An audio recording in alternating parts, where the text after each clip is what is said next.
Сега посрещнете един човек, който повече от всички се нуждае от овации. Новият крал на стендъп трагедията Козмо Караян, самият аз, дами и господа. Благодаря. Защо премиерът си хвърля от часовника през прозореца? Иска да види как отлита времето на мандата му. И това, ако не е тъпа смешка. Но сте се смели силно и накъде по-тъпи, ако ги разправя шефа ви, нали? Признайте си го. Всички сте ми ясни, виждам ви като през целофан на сандвич. Разбрахте ли за онзи, дето му подарили чисто нови обувки, обаче понеже му ампутирали крака и се наложило да връщат една от тях обратно в магазина, само че... Не, това не се получи. Двама канибали закусват с комик и един вика: "Ей, и на теб ли ти е весело в устата?" Ето това вече наричам добра смешка. Здравейте, приятно ми е да ви видя, също както и вие да ме видите. С изключение на оня там. Каква вечер само? Няма да сбъркам, ако кажа, че нощта гори. Как ми се щеше сега и бабчето ми да е тук и да ме гледа. Колко ли щеше да се радва.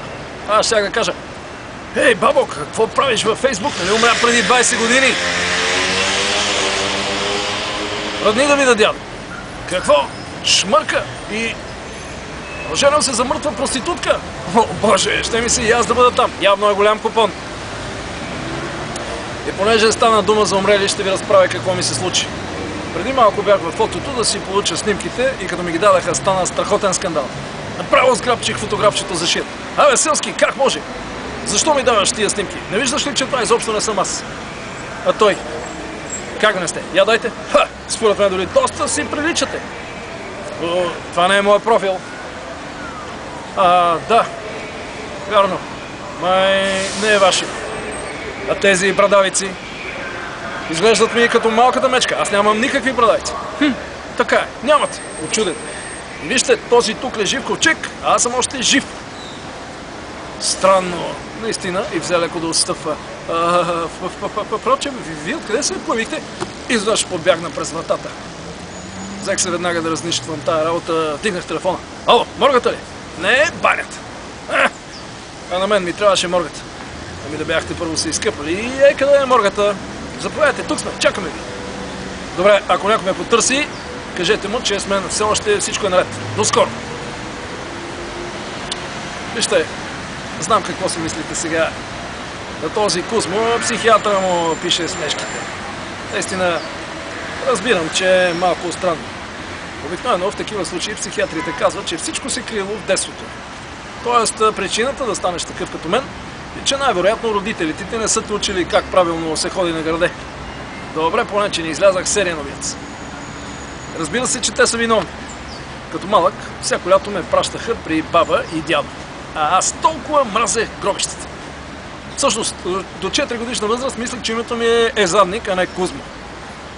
Нещата се случваха горе-долу така. "Хайде, малък задник, нахлузвай шортите, ще те закараме при баба и дядо." "Ама не искам при тях, мамо." "Давай си, не, по-бързо закъсняваме, трябва да отивам на фризьор."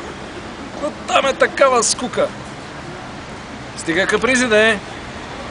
Хайде, сега 8 ще минем да те вземем в 6. Ама какво ще правя до 6 часа на гробище? Ще си играеш с другите деца в крематориума. Ето ти лопатката." От тогава още имам клаустрофобия и не мога да търпя ковчези или тесни дупки. Така че, ако се наложи, предпочитам един ден да ме кремират. После ще пъхнат прахта ми в стъклена урна, така да, буркан. И като ме поставят на перваза, ще мога да зяпам през прозореца. Добре, какво достатъчно за днес, а? Това беше. И помнете, не всеки, който броди вечер в гробището, е мъртвец, което се доказва от следната история.